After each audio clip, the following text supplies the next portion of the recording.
Hello. Sharon model കൊലപാതകം ന്യൂസിലൊക്കെ പറഞ്ഞുകൊണ്ടിരിക്കുന്നത് എങ്ങനെയാണ്? ശരിക്കും ഒരു ഷാരോൺ മോഡൽ കൊലപാതകം തന്നെ ആണോ? രണ്ട് കാര്യങ്ങളിലും പെൺകുട്ടി കാമുകി വേഷം കൊടുത്ത് കൊന്നത് തന്നെയാണ്. പക്ഷേ ഷാരോന്റെ അവസ്ഥ ആയിരുന്നില്ല ഇവിടെ. അത് പറയാനുള്ള കാരണം എന്താണെന്ന് പോകെ പോകെ മനസ്സിലായിക്കോളും. അത് ന്യൂസ് ഒന്ന് കേൾക്കാം.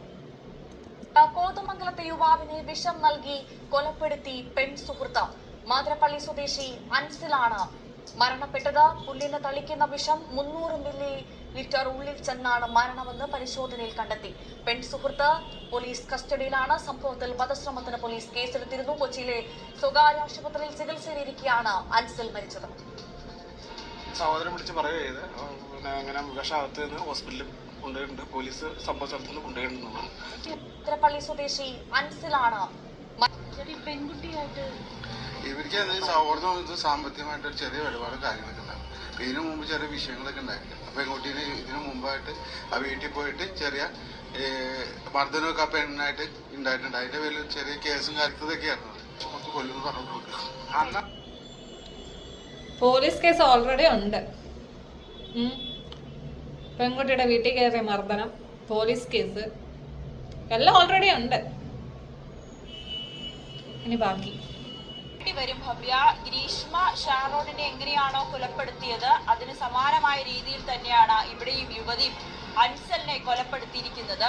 യുവതി മറ്റൊരു കേസിലെ ഒരു പീഡന കേസിലെ ഇരയായതിനാൽ നമുക്ക് അവരുടെ പേര് വിവരങ്ങൾ വെളിപ്പെടുത്തുവാൻ കഴിയുകയും ചെയ്യില്ല. കുറച്ചു നാളുകളായി അൻസലും യുവതിയും തമ്മിൽ ബന്ധത്തിലായിരുന്നു. അതിനിടയിൽ 2 ദിവസം മുൻപാണ് ഈ സംഭവം ഉണ്ടായത്. ഇവർക്കിടയിൽ ചില പ്രശ്നങ്ങൾ ഉണ്ടായി. പ്രത്യേകിച്ച് ഈ യുവതിക്ക് മറ്റു ചില സുഹൃത്തുക്കൾ ഉള്ളത് ഈ അൻസലിന് ഇഷ്ടമായിരുന്നില്ല. പക്ഷെ അൻസൽ കല്യാണം കഴിഞ്ഞ 2 കുട്ടികളുടെ അച്ഛൻ കൂടിയാണ്. കല്യാണം കഴിഞ്ഞ് 2 കുട്ടികളുടെ അച്ഛൻ എങ്ങനെ ഇരിക്കുന്നു?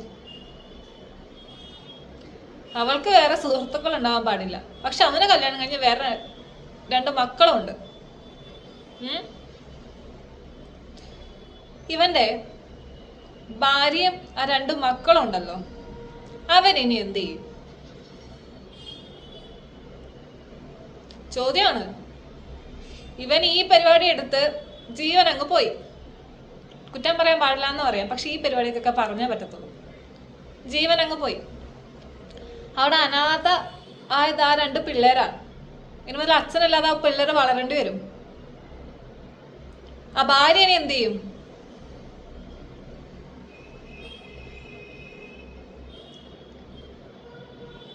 എനിക്കറിയത്തില്ല.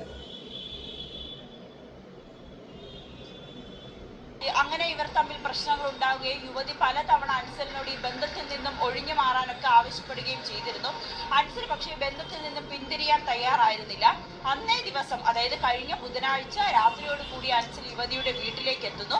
ഇവർ തമ്മിൽ തർക്കമുണ്ടാകുന്നു. ആ തർക്കത്തിനൊടുവിലാണ് കയ്യിൽ കരുതിയിരുന്ന വിഷം യുവതി അൻസലിന് നൽകുന്നത്. അതെങ്ങനെയാണ് നൽകിയതെന്നതിൽ ഇപ്പോഴും വ്യക്തത വന്നിട്ടില്ല. അറിഞ്ഞുകൊണ്ട് തന്നെയാണോ ഈ വിഷം എങ്ങനെയാണ് അൻസലിനെ കുടിപ്പിച്ചതിലും വ്യക്തത കൈവരേണ്ടതുണ്ട്. അതെന്തായാലും പോലീസ് യുവതിയെ വിശദമായി ചോദ്യം ചെയ്തുകൊണ്ടിരിക്കുകയാണ്. ആ ചോദ്യം ചെയ്യലിലൊക്കെ ഒടുവിൽ നമുക്ക് അതിനൊരു കൃത്യമായിട്ടുള്ള ഉത്തരം ലഭിക്കുകയും ചെയ്യും. ആ പെണ്ണിന് ബോധമില്ലായിരുന്നോ ഇവന് കല്യാണം കഴിഞ്ഞ 2 പിള്ളേരുണ്ടെന്നുള്ളത്? ഇല്ലായിരുന്നോ? ഈ വിഷം കൊടുത്ത് കൊല്ലുന്നതൊക്കെ വേഗം നടക്കുന്ന കാര്യമാണ്. ബാക്കി ജീവിതം ജയിലിലും ആ അമ്മയുടെയും 2 പിള്ളേരുടെയും ജീവിതവും വഴിയാധാരമായി. ഇങ്ങനെയുള്ള പണിക്ക് നിൽക്കുന്ന ആൾക്കാരോട് ഞാനൊരു കാര്യം പറയട്ടെ. നിങ്ങൾ വേറെ റിലേഷൻ കണ്ടുപിടിക്കോ, അവരുടെ കൂടെ പോവോ, എന്ത് വേണേലും ചെയ്തോ. ഈ കെട്ടി കൂടെ കൂട്ടിയ ആൾക്കാരുണ്ടല്ലോ, മാന്യമായിട്ട് അവർക്ക് ഡിവോഴ്സ് കൊടുത്തിട്ട് വേണം ഇതുപോലുള്ള പണിക്ക് പോകാൻ വേണ്ടിട്ട്. മനസ്സിലായോ? അത് എന്തിന്റെ പേരിലാണെങ്കിലും ആയിക്കോട്ടെ. ഡിവോഴ്സ് കൊടുത്തിട്ട് നിങ്ങൾ എന്ത് വേണേലും കാണിച്ചു. നിങ്ങളിങ്ങനെ ഓരോ സ്ഥലത്ത് പോയിട്ട് ഓരോന്ന് ചെയ്ത് ഇതുപോലെ ജീവൻ പോയി കഴിയുമ്പോൾ വേദന മാത്രമല്ല, നാണക്കേടും കൂടെ ഈ ഭാര്യയ്ക്കും മക്കൾക്കും ഉണ്ടാവും. മനസ്സിലായോ? അവർക്ക് അതിന് ജീവിക്കാനുള്ളതാ. ഇതിനെ ഷാരോൺ മോഡൽ കൊലപാതകം ഒന്നും പറയാൻ പറ്റത്തില്ല. അതൊരു ആത്മാർത്ഥ പ്രണയത്തിന് വേണ്ടി ജീവൻ കളഞ്ഞൊരുവനാ, അല്ല അവള് കൊന്നൊരുവനാ. അതുപോലെ അല്ല ഇവിടെ. കല്യാണം കഴിഞ്ഞ് ഭാര്യയുണ്ട്, പിള്ളേരുണ്ട്, എന്നിട്ടാണ് എക്സ്ട്രാ വേറൊരെണ്ണം. മനസ്സിലായോ?